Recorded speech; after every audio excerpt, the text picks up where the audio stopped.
Hello, third graders. Welcome to our lesson today on the Midwest region. So we have already learned that there are 12 states in the Midwest.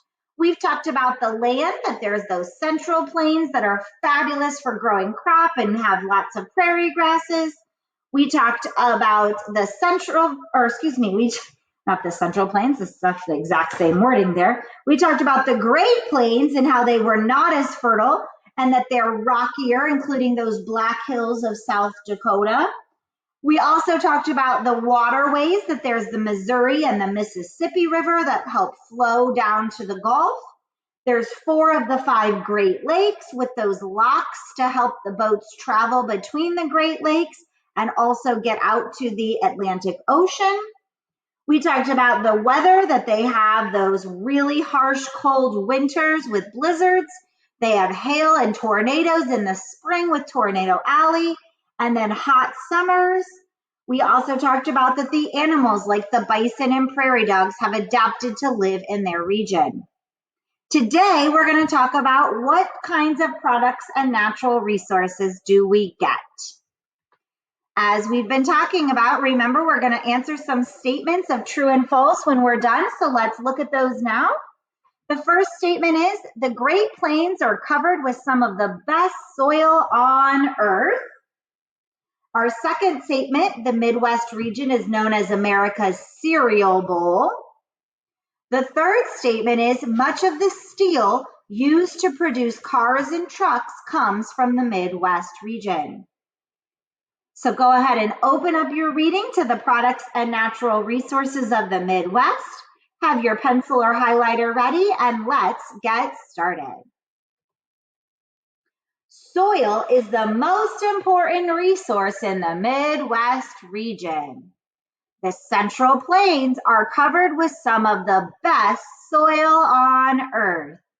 You might want to underline those sentences. There are many farms in the Midwest region. Iowa has so much fertile soil that farms cover almost every inch of the state. That's crazy.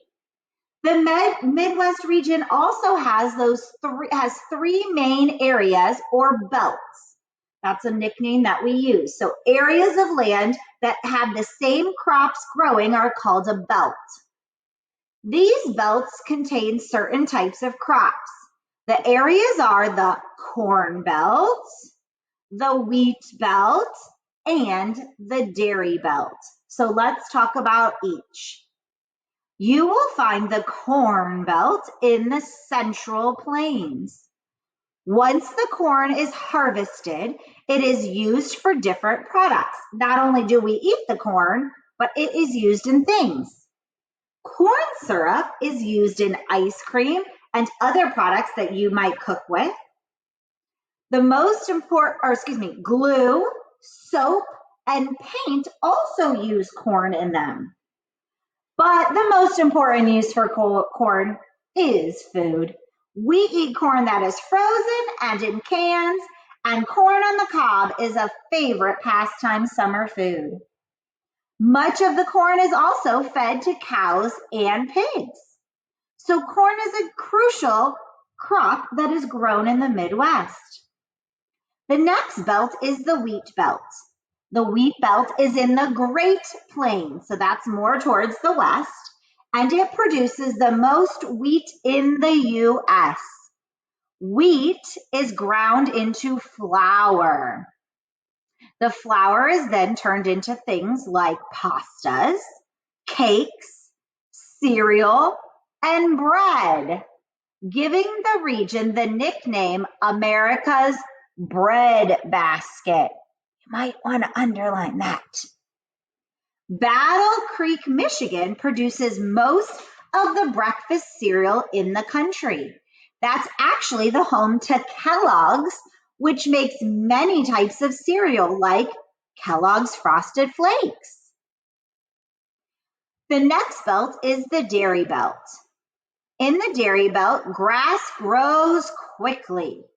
The northern grasslands in Wisconsin, Michigan, and Minnesota are ideal for raising dairy cows. Dairy cows in the Midwest produce much of our milk, butter, and cheese. Wisconsin produces more cheese than anywhere in the US. And you might even hear people say Wisconsin cheeseheads because that is where most of our cheese comes from. Other farms in the Midwest raise livestock. So some do for dairy, but others raise other types of livestock.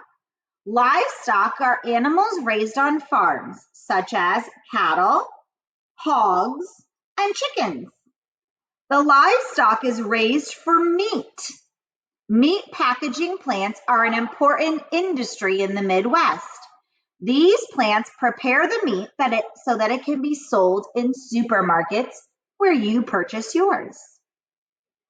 The Midwest also has large deposits of iron ore. Steel mills change the iron ore into steel. Much of the steel produced in the Midwest region is used to make cars and trucks. Detroit, Michigan is nicknamed Motor City because it is a center for the automobile industry. And here is cars being made. Ford, Chrysler, and General Motors all make cars in Detroit. So if your vehicle is a Ford, Chrysler, or a GM car, it was probably made in Detroit, Michigan. So as you can see, we have lots of products and natural resources that we rely on the Midwest for.